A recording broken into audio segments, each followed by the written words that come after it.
Vamos ver a opinião do Narras? Porque ele tinha feito o vídeo sobre a terceira temporada já, e ele falando, tipo, que ele gostou de algumas coisas, né? Ele gostou da espada misteriosa do Kokushibo não, do Yorichi. Sempre esqueço o nome do irmão ruim. E aí agora ele fez o final foi incrível ou horrível? Esse elemento define tudo. Sobreviver ao sol é uma cena que pode ser polêmica. Uns amam, outros acham forçada. Hoje vamos discutir sobre os elementos que a envolvem e usar algumas técnicas de roteiro para tentar entender por que existe essa discussão sobre sua qualidade. Mas é importante falar que o anime melhorou Olha o olhinho muito dela. o mangá. O que era um quadro rápido da Nezuko chutando seu irmão, virou um momento bem mais emocionante. Não só pelo flashback, que deu uma enroladinha, mas Parece que pela deu 40 composição minutos de da episódio, cena, né? Deu 40 minutos de a episódio. valorização dos sentimentos dos personagens, da determinação da Nezuko, fora a produção incrível dessa parte toda. O Tanjiro indo atrás do demônio, depois em prantos, até que vê sua irmã de pé e tal, e chora. Por mais que eu soubesse o que aconteceria, já que eu tinha lido o mangá, ver o dilema entre ir matar o Oni ou proteger a irmã foi bem bacana. Foi uma angústia que eu senti junto do personagem, e não Lá. Ele é maluco. Ele é o cara que ele realmente ele hesitaria em salvar uma família ou salvar um bando de merda que vai sumir, nunca mais vai aparecer no anime, tá vendo? É um cara diferente mesmo, o narrador. É um cara bondoso, né? não senti lendo o mangá. Deixar a irmã morrer e derrotar um Lua superior que durante séculos atormenta a humanidade, ou salvar a irmã, mas além de deixar várias vidas serem sacrificadas, Agora, como ele atormenta a humanidade, né, cara? O Genya chegou atirando na cabeça e arrancando a cabeça desse perder merda. uma chance única na história. Esses momentos onde personagens precisam tomar decisões dramáticas é exatamente onde podemos ver suas personalidades, filosofias, traumas, fraquezas e tal. Aqui Tanjiro fica paralisado, dividido entre a razão e a emoção, com instintivamente o corpo decidindo ficar parado onde estava, ou seja, salvar a irmã. A música, as cores, a animação, a direção, realmente o anime conseguiu transformar o mangá em algo muito além do que ele era. Mas agora, por que existem pessoas que criticam a cena da Nezuko no sol? Isso acontece pela composição do roteiro e como as técnicas narrativas foram utilizadas. Durante a história inteira, fica bem claro quais são os limites e capacidades de um demônio, e no momento fatídico, tudo aponta para a morte da personagem, que acaba superando o sol. Sem nenhum tipo de drama também, é simplesmente tô viva. É o tipo de coisa que pode fazer o leitor ou o espectador se sentir trapaceado, caso ele não sinta a emoção do momento. Porque não tem nada, E esse é um foda-se. elemento muito Foda-se. importante. Foda-se. Existem histórias que vão ressoar com algumas pessoas, e com outras não. Também vai variar o quanto você consegue entrar na história. Existem pessoas que ligam mais pra lógica de história, pessoas que ligam mais pra sentimento. Essa mina é Cada um tem um chimoneta, né? parâmetro diferente. Mas então, como que a gente pode falar da qualidade de alguma coisa? É por isso que durante a evolução do ser humano e da sociedade, foi se descobrindo quais eram as melhores formas de colocar informações em uma história, para que, em geral, o público pudesse compreender e aceitar o que acontece, Olha mesmo que não gostasse do momento em si. Lembrando que histórias são uma forma de passar informação para o futuro, até quando estamos lendo uma ficção por entretenimento.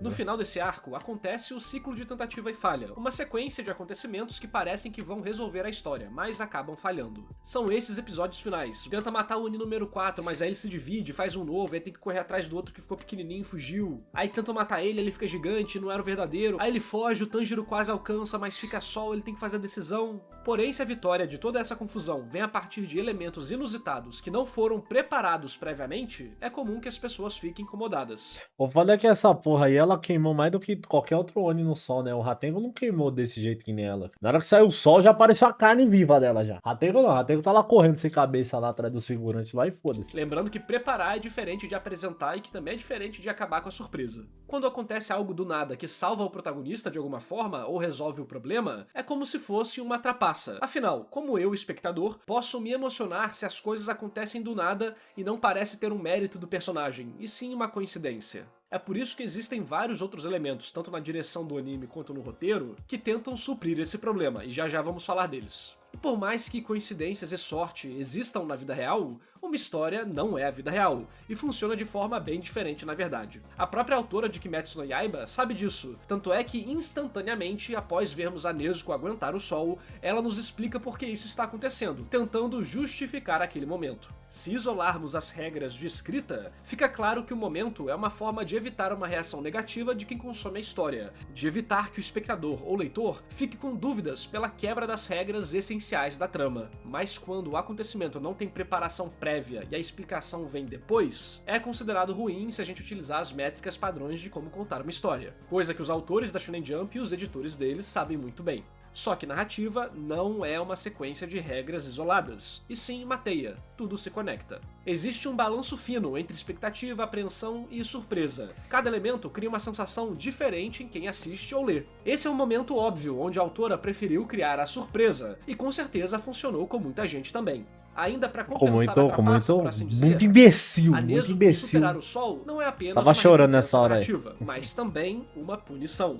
Ela se salvou ali, mas atraiu Muzan pra batalha final, gerando mais problemas e muitas mortes de personagens relevantes no futuro. Tudo isso, junto ali do sofrimento prévio dos personagens desse arco, e toda a composição da cena no anime, servem como justificativa pra esse momento acontecer na nossa cabeça. Pra alguns vai ser suficiente, pra outros, não. Se dependesse de mim, faria uma pequena modificação. No início do episódio, temos uma sequência bem enrolada e demorada de perseguição, que acaba servindo só pra fazer o episódio ter 50 minutos. Essa parte é tão mal aproveitada que temos momentos em câmera em primeira pessoa que só fica passando pelo mato, sem nada interessante. Eu usaria esse momento do início pra preparar a revelação, sem adicionar nada de novo na história, só reajustando as coisas que foram apresentadas. Visto que o início de um episódio é muito bom pra você ajustar ritmo, perspectiva e várias outras coisas, já que é o início de uma nova unidade de história. Eu colocaria a cientista falando sobre o sangue, mas sem revelar parte do sol, basicamente falando aquele iniciozinho sobre a Nezuko estar evoluindo e ter algo de diferente nela.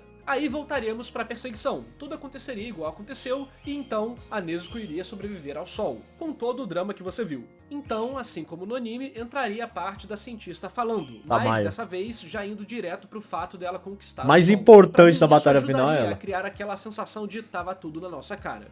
Quando o leitor ou espectador faz a conexão de tipo, caramba, era daquilo que ela tava falando no início do episódio e tal, as cenas em geral ganham mais valor, porque a gente sente que tava tudo planejado. Seria melhor ainda se durante alguns episódios anteriores tivéssemos momentos da cientista pesquisando, pra mostrar que tudo foi realmente planejado na escrita, e não só um momento com ritmo meio acelerado e esquisito, como foi no mangá. Não custava na hora nada que botar ela vive o sol, né? fazendo isso anteriormente. Ela vive ela aparece no sol e do nada aparece a Tamayo. Olha, Tanjiro, logo sua irmã conquistará o sol, do nada. A expectativa pro futuro. E aí, o que vai acontecer? Igual Nika no capítulo 1 de One Piece. Tiraria a surpresa dela sobreviver ao sol, porque poderia ajudaria criar muito teorias em cima disso. Mas aí entra uma técnica interessante que os autores fazem, que é o misleading, ou seja, direcionar sua atenção pra algo que parece que é uma coisa, mas não é. Um exemplo básico aqui seria a autora deixar meio que implícito que seria um poder novo, e todo mundo automaticamente iria achar que era de porrada, uma magia nova, algo do tipo. E aí, quando ela sobrevivesse ao sol, todo mundo ia ficar, meu Deus, então era aquilo, sei que e tal. Me diz aí nos comentários o que você achou da minha sugestão pro momento, e fala a sua também. Aproveita pra dar like no vídeo e se inscrever no canal, porque temos Vou comentar, podia matar essa garota do cara. Criticando. Vou deixar a playlist no card e na descrição. Pra mim, essa cena no mangá foi bem fraca, mas no anime o peso emocional ficou bem maior, e tornou tudo muito mais tolerável graças à forma que a cena foi composta, o ritmo, o drama, os destaques, parecendo que foi algo bem mais consciente e não uma surpresa mal planejada como eu senti que foi no mangá. Infelizmente, essas não são as únicas críticas que eu vi sobre o episódio final. Então vamos falar dela e ver se elas fazem sentido ou não. Uma galera se questionou por que a Nezuko é tão especial assim, e muitas vezes respondem que a família Kamado é descendente da respiração do sol, o que é mentira. Quem é descendente deles é o Tokio. A família do Tanjiro apenas ajudou a manter a dança viva. Tanto o Tanjiro quanto a Nezuko não sabiam fazer a dança, nem nunca tiveram caralho, gente nenhum maldita. tipo de treinamento especial ou até conheciam sobre a técnica. Tanto é que o Tanjiro simplesmente lembra disso do nada no episódio 19 da primeira temporada. Do nada. O assunto basicamente não é tratado antes desse ponto. Esses dois personagens são puramente especiais pelo roteiro focar neles. E tá tudo bem. Faz sentido a história se focar em pessoas que de fato são especiais. Mas pra mim, entra naquele problema de parecer que a história, principalmente no mangá, não deu destaque suficiente pra mistérios legais e interessantes, dando respostas muito sem graça, tipo, eles são especiais porque sim. Eu pessoalmente gostaria que, mesmo não tendo um motivo específico para eles serem assim, que tivéssemos momentos interessantes, desenvolvendo razões plausíveis e emocionantes para vermos como a Nezuko conseguiu ser diferente de todos os demônios já criados. Então, nessa crítica, concordo que a história acabou perdendo algumas oportunidades legais, e se baseia muito nesse tipo de surpresa que pode ser meio barata para algumas pessoas, principalmente quando você espera muito da história ou tá acostumado a ler coisas em geral mais complexas. E esse papo da Nezuko já meio que se conecta com o criador de todos os Onis, o Muzan. Vemos seu flashback e descobrimos seus motivos, e eu acho que são motivos bem plausíveis. Só que aqui parece que rolou o mesmo problema. A autora não explorou momentos impactantes para valorizar o flashback do personagem e descobrirmos sobre ele. Simplesmente tivemos muito mais informações práticas do que um impacto que valorizasse o Muzan como vilão, como um ser terrível desde quando era vivo, de alguém egoísta, e como tudo isso aconteceu. Tudo bem o personagem ser misterioso, mas essa não era a intenção aqui. Tanto é que vemos de fato sua história, mas só faltou o drama pra potencializar ele como um vilão A marcante. espada E no olha médico, que o anime foda-se. deu uma melhorada no material original, como de costume. O mesmo vale pro Lírio Azul, as espadas Nichirin, o minério e tudo mais. Esses nomes e conceitos são apenas jogados na história como ferramentas artificiais para justificar o que acontece na história e são esquecidos. Funciona, tudo bem, mas perde a profundidade não só do mundo, mas das conexões entre esses elementos. Apesar de serem críticas que eu concordo, elas são mais de uma tristeza pelo que poderia ter sido,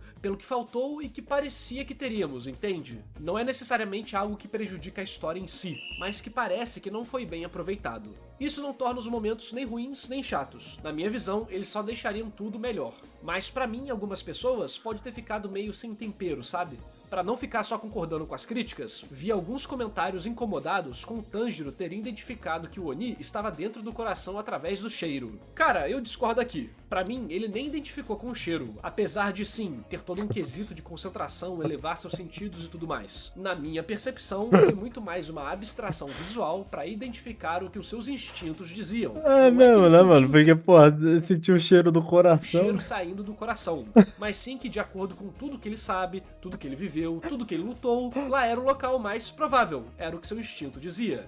Até porque, gente, o fato dele sentir o cheiro da abertura é completamente esquisito. E o É uma instinto parada que não dele tem pé nem cabeça. foi É o tipo de certeiro. truque que anime e mangá É? adora botar em personagem.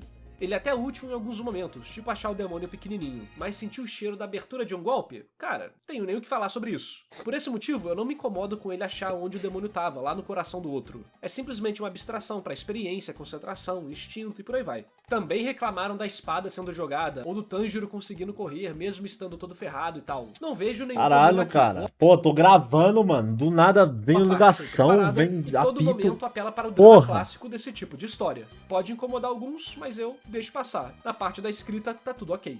Eu só não lembro se tivemos a conversa do Zenitsu com o Tanjiro em tela antes, explicando como a respiração funciona e tal. Se tivemos, nada a reclamar. Se não tivemos, aí é meio sacanagem, né? Fazer o personagem lembrar de algo que nunca vimos em tela e tornar ele capaz de superar uma grande diversidade assim é o tipo de trapaça que começa a dividir o público em relação à qualidade do momento. E em geral, é bom evitar essas coisas. Luffy Joy Boy, tá vendo? Me diz aí nos comentários. Nunca se teve o rolou Luffy essa falando com o conversa Joy dela. Boy em Eu tela. nem vou questionar ele conseguir replicar uma técnica difícil que demanda vários anos de treinamento simplesmente por causa de uma memória e uma conversa. Ele fez isso com a Hinokami no Kagura também. A autora se apoia muito mais em drama do que em consistência de mundo. É a vida, é a escolha dela e funcionou pra muita gente. Outros pontos que podemos ver como a autora Olha como é bonitão, mano. se preocupa mais com o drama do que a trama em si é o fato do misterioso vilarejo simplesmente ser descoberto sem mais nem menos por dois Lua superiores. Novamente, isso não torna a história pior, e nem é errado. É mesmo, né? No final a gente tem. No final, quando vai tirar o Tanjiro da cidade dos ferreiros, eles tampam o olho dele pra não ver o caminho. E o Zoni já sabe tudo como chegar lá, foda-se. Realmente foi feito pra acelerar a história e chegar em seu final logo. Mas não deixa de descartar vários Mano. possíveis momentos legais pra principalmente entendermos mais sobre quem são esses vilões e de quebra descobrirmos mais como o mundo de Kimetsu É muito funciona. merda só pensar em como a casa Ratengo foi e esse outro, trabalhado, mano. tendo vários momentos Chega pra do deixar nada. clara qual sua personalidade, rivalidade e tal. O Rantengo e o Peixão lá simplesmente não tem nenhum momento pra nada. Eu já comentei sobre isso no meu vídeo passado discutindo a luta. Tá aí no Olha. card e na descrição também. Toma. Talvez seja por isso que alguns Dois vídeos de flashbacks crítica. sejam mais odiados do que outros. Não só do inimigo, como do Rantengo, mas também de aliados, como o Tokio. Quando o personagem não tem tempo de tela pra se estabelecer como alguém interessante, ver mais sobre ele acaba sendo quase uma punição pros espectadores. Afinal, tem mais coisa legal pra ver e tamo vendo isso? Um exemplo interessante é que o Peixão lá não teve flashback, o que mostra que a autora sabia que ele não tinha despertado interesse no público, e seria um tiro no pé. É uma pena que dois Luas superiores tenham sido... Ainda bem que ela sabia que o Gyoko foi uma merda. Ela fez esse boneco enquanto ela tava cagando, mano. Sem dúvida, ela tava cagando. Ela falou assim, porra, eu preciso de um quinto, cara. Aí ela cagando, sei lá, ela viu um vaso no banheiro dela. E aí ela pensou em algum bagulho. Tentei mostrar motivos de alguém curtir a temporada e outra pessoa não. Às vezes com o mesmo momento sendo motivo de amor ou ódio. Eu sinceramente não achei o final ou a temporada lá essas coisas, mas também não tenho sentimentos negativos sobre ela. Foi um momento você é uma pessoa bom pra boa, relaxar e ver narrador. algo simples, divertido Você e não tem bonito. ódio. No fim, sinto que a cena do sol vai definir a temporada pra muitas pessoas. Então, me diz aí a sua opinião. Aproveita e dá like no vídeo pra receber mais conteúdo de Kimetsu e análise de animes. E já se inscreve pra assistir eles assim que saírem. Quem apoia recebe vídeos porque antecipados, lives exclusivas é que isso, ficam né, gravadas, mano? área VIP no Discord e muito mais. Então apoia aí com R$5 pra ter acesso a todos esses benefícios. E esse vídeo só foi possível graças à lenda do canal, Overhaul Engenharia de Manutenção, e aos heróis Aleph Santos, Aleph Beles, André Luiz Melo, Cindy Avelino, João Pedro Coelho. Tipo assim, a Nezuko, se você é que nem eu, que já odeia ela desde o começo, que ela é uma fila da puta que dorme a vida inteira e chupa um bambu e arrebenta Oni superior, inferior, Oni qualquer um, entendeu? Então, tipo, pra você já vai imaginar que ela vai mais além, tá ligado? Ela vai muito mais além. Aí ela vai, abraça o sol, entendeu? Até o final ela vai fazendo o quê? Fofinha? Fofinha é minha pitbull cega, caralho. Essa daí é só uma criança com bambu na boca. Vai pra puta que pariu. Aí agora tem esse olho aí, mano, a mina não dá gasto, tio. Como é que você quer achar a cura pra essa mina? Pra quê? A mina não tem defeito, não vai gastar comida com ela. Odeia ela? Ah, mas então, achar um foda-se é meio ódio, pô. Não dá não, mano, não dá não. Um dos piores prota shonen, hein? Ah, não, é muito difícil superar o Tsuna de Katekyo, cara. Eu tenho um ódio mortal por esse garoto de topete de fogo. E vai ser difícil eu colocar alguém na frente dele um dia. Narrador, você tá certo, cara. Ele só não meteu tanto pau porque foi patrocinado esse vídeo. Aí o cara não pode ser tão ofendido. Mas mentira, o narrador, ele sabe criticar sem ofender, tá? É diferente de mim e de outros. Parabéns.